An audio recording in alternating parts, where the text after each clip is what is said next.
శుభాకాంక్షలు. నాతోటి మహిళలందరికీ ఈరోజు మహిళలు ఎన్ని రంగాలలో ఉన్నారు, మహిళలు ఏ రకంగా ఎదుర్కొంటున్నారు, ఇవన్నీ మహిళలు ఎన్ని రకాలుగా ఇబ్బంది పాలవుతున్నారు, అత్యాచారాలకి గురి అవుతున్నారు. ఈరోజు నిజామాబాద్ జిల్లాలో గ్యాంగ్ రేప్ జరిగింది. ఒక మహిళకి గ్యాంగ్ రేప్ జరిగితే అక్కడ పట్టించుకునే పోలీస్ స్టేషన్లో పోయి అడిగినా కానీ ఎవరు పట్టించుకోలేదు. అప్పుడు నా దగ్గరికి ఆ మహిళ వచ్చింది, మేడం నాకు ఎవరు పట్టించుకోలేదు, నేను పారిపోయి వచ్చి మహిళ అంటే నన్ను గ్యాంగ్ రేప్ చేశారు అని చెప్పి. ఆమె ముల్లగి గ్రామానికి చెందిన మహిళ. ఆ మహిళ తప్పించుకొని వచ్చినా కానీ ఆ బాధుడికి ఏం చేశారంటే పోలీస్ స్టేషన్లో మంచిగా మినరల్ వాటర్ తీసుకొచ్చి ఇచ్చిండు. ఆమెకు 3 రోజులైనా కానీ అతనికి పట్టించుకునలేదు. లాస్ట్గా అమ్మాయి నా దగ్గరికి రాగానే నేను వెళ్ళిన తర్వాత వాడికి మంచి బాటిల్లో నీళ్ళు తీసుకొచ్చి ఇస్తున్నాను.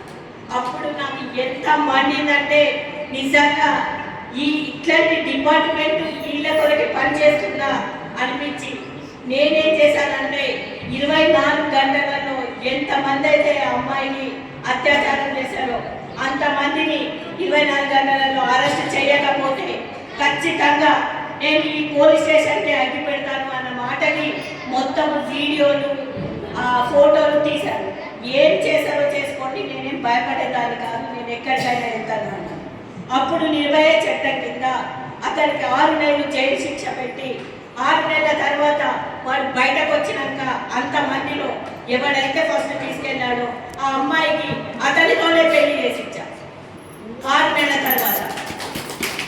ఇట్లాంటి జరిగినప్పుడు మన మహిళలు ఏ రకంగా ఉండాలి అంటే నిజంగా నడుము బిగించి ఒక్క మహిళకి అన్యాయం జరుగుతుందంటే 10 మంది మహిళలు బయటకు వెళ్ళిన తర్వాత ఇంకా ఎవరు కూడా మనల్ని కన్నెత్తి చూడలేదు. ఈరోజు కృష్ణమార్గ తెచ్చిన ఉద్యమం ద్వారా నేను ఇంత ధైర్యంగా బయటకు వచ్చి మాట్లాడుతున్నాను అంటే అన్న తెచ్చిన ఉద్యమంతోనే నేను ఈరోజు ప్రతి ఒక్క అధికారికి నిలదీసే హక్కుతో నేను ఉన్నాను. ఈరోజు మనము సీఎం గారు మనకి ఏం చేశారు, ఇచ్చిన హామీలు నిలబెట్టుకుంటాను అని 6 గ్యారెంటీలు ఇచ్చారు. 6 గ్యారెంటీలలో ఎన్ని గ్యారెంటీలు ఇచ్చారో మనందరికీ తెలుసు. కాబట్టి ఇప్పుడు నేను ఒక వాగ్దానం మీ అందరికి చేస్తున్నాను, మీరందరూ నిలబడతాను అంటే ఖచ్చితంగా మనము ఒకరోజు డేట్ ఇస్తాను. ఆ డేట్కి మనం హైదరాబాద్ వెళ్ళి ఇప్పుడు ఎంతమంది వచ్చారో ఇంతకంటే అధిక సంఖ్యలో వచ్చి మనం అందరం కూడా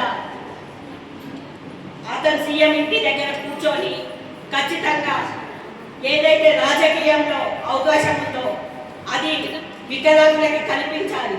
వికలాంగులకు ఏదైతే రాజకీయంలో మన గ్రామ పంచాయతీ నుంచి మొదలుకుంటే చట్టసభ దాకా కూడా మహిళలకి రిజర్వేషన్ కల్పించాలి. ఏదైతే ఛత్తీస్గఢ్లో వికలాంగులకి మహిళలకు ఇచ్చారో అదే రకంగా మనకి కూడా ఇవ్వాలి. కాబట్టి దీన్ని దృష్టిలో పెట్టి పెన్షన్ దృష్టిలో పెట్టుకొని మనము నిజంగా అక్కడికి వెళ్ళి మనం అందరం మన సత్తా ఏదో చూపిస్తాము అంటే ఏంటి లేదు అన్న కృష్ణన్న ఇయ్యని హామీ నేను మీకు ఇస్తున్నాను, మీరు అందరూ సిద్ధంగా ఉన్నారు అంటే ఒక చేతులేదు అందరు కూడా. ఎందుకు అంటే ఈరోజు మనం సీఎంకి బుద్ధి చెప్పకపోతే ఖచ్చితంగా మనల్ని మొత్తాన్ని అనగదొక్కుతాడు. మనము ఎలక్షన్లో నిలబడ్డాము అంటే మన ఓట్లు మనకే చాలు, ఎవరు వేసే ఓట్లు అది హక్కు లేదు. మన ఇంటి ఓటు మనకు పడ్డదంటే ఖచ్చితంగా మనం గెలుస్తామన్న దమ్ము ధైర్యం మనకుంది. ఎందుకు మహిళలు మనం వికలాంగులం ఉండి రాజకీయంలో మనం అవకాశం ఎందుకు కలపొద్దు, రాజకీయంగా మనం ఎందుకు నిలబడద్దు, అదే సర్పంచ్గా ఎందుకు ఉండొద్దు, ఎంపీటీసీగా ఎందుకు ఉండొద్దు, జెడ్పీటీసీగా ఎందుకు ఉండొద్దు అంటే ఆ కాళ్ళు చేతులు మంచిగా ఉన్న వాళ్ళే నిలబడొచ్చా? మనం అంగవైకల్యం ఉన్న వాళ్ళు మనల్ని పక్కకు దొరుకుతారా? మనం అంటే ఏంటో మనం బుద్ధి చెప్పాలి అంటే ఖచ్చితంగా మనము